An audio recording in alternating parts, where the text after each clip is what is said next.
আর এবার আমরা নজর রাখবো দালাল চক্রের প্রতিবাদ করায় গুলি, হুমকি, কামারহাটি সাগর দত্ত হাসপাতাল, সেখানে দালাল চক্রের অভিযোগ আর প্রতিবাদ করায় হুমকি দেওয়া হচ্ছে, এমনটাই অভিযোগ সামনে উঠে আসছে। প্রতিনিধি সুবীর এই মুহূর্তে আমাদের সঙ্গে রয়েছেন। সুবীর, ঠিক কি ঘটনা?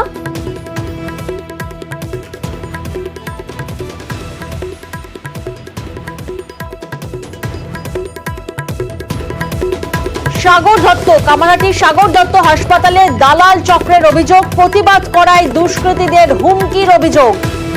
প্রতিনিধি সুবীরের সঙ্গে আবারও আমরা যোগাযোগ করতে পেরেছি। সুবীর, ঠিক কি ঘটনা, কি কারণে এত গুলি, হুমকি, এইসবের হুমকি দেওয়া হচ্ছে?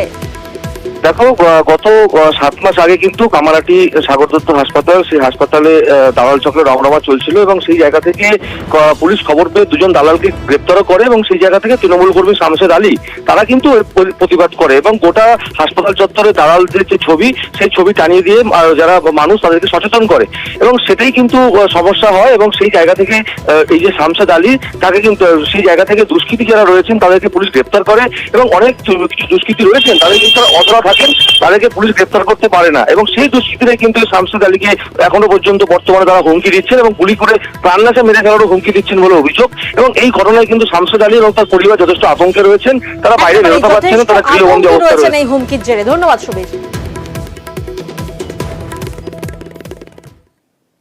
আর এবার আপনাদেরকে দেখাবো বেহাল কালভার্টের ছবি। টানা বৃষ্টিতে জমা জল, সেখানে বেহাল কালভার্ট নির্মাণের কয়েক মাসের মধ্যেই বেহাল কালভার্ট। ঘাটালের মনসুকায় চরম ভোগান্তি। দেখুন ভোগান্তির সেই ছবি আগে।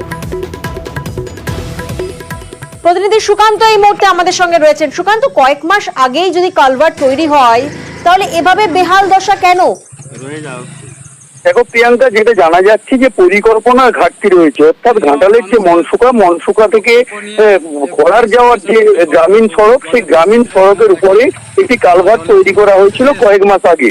কিন্তু যেটা জানা যাচ্ছে, এলাকার মানুষ যেটা দাবি করছেন যে ওই কালভার্টে জল পর্যাপ্ত পাস করছে না, যার ফলে বেশ কিছু গ্রাম প্লাবিত হয়েছে। কয়েকদিন আগে আমরা দেখিয়েছিলাম ঘাটালের মনসুকা এলাকার ঝুমি নদীর জলে প্লাবিত হয়েছিল বেশ কিছু গ্রাম এবং ওই কালভার্টের যে জল, যে যাওয়ার জায়গা, সেই যাওয়ার জায়গা আটকে যাওয়ার ফলে এই বিপত্তি ঘটেছে বলে এলাকার মানুষ দাবি করেছিলেন।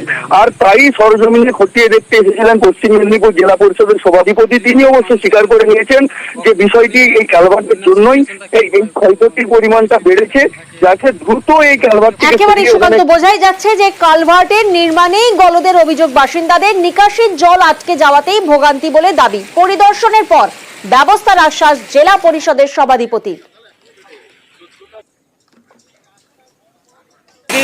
জেলা পরিষদ থেকে কাজ করা হয়েছে। আমাদের এই চাতালটি দিয়ে 2-3টি অঞ্চলের বিস্তীর্ণ এলাকার জল পাস হয়, কিন্তু এই চাতালটি সঠিকভাবে নির্মাণ করা হয়নি। এই চাতালটিকে মাত্র 1.5 ফুট ডায়ামিটারের পাইপ বসিয়ে দিয়ে চাতালটিকে কংক্রিটের বাঁধ করে ঘেরে দেওয়া হয়েছে, যার ফলে চাতাল দিয়ে জল পাস না হতে পেরে চাতালের 2 সাইডে যে পিচ রাস্তা আছে, সেই পিচ রাস্তা দিয়ে জল পাস হয়েছে এবং দুদিকের পিচ রাস্তা 300 মিটার করে দুদিকের পিচ রাস্তা একদম শেষ করে দিয়েছে। সাইডের যে সমস্ত চাষযোগ্য জমি, সেই জমির মাটিকে খুঁড়ে নিয়ে জমিকে গর্ত করে দিয়েছে। আগামী দিনে একটি ছোট ব্রিজ করে দেওয়া হয়, তাহলে এই জল প্লাবনটা অযথা হবে না। তবে যখন বৃহৎ বন্যা হয় তখন কোনো কিছুই বাঁধ আর মানে না। সে জায়গা থেকে কি ব্যবস্থা করে যে আমরা একটা বসে আলোচনা করে ইঞ্জিনিয়ারকে নিয়ে এসেছি, সবাই মিলে দেখছি কি করা যায়। ম্যাডাম, রাস্তাটার বেহাল অবস্থা।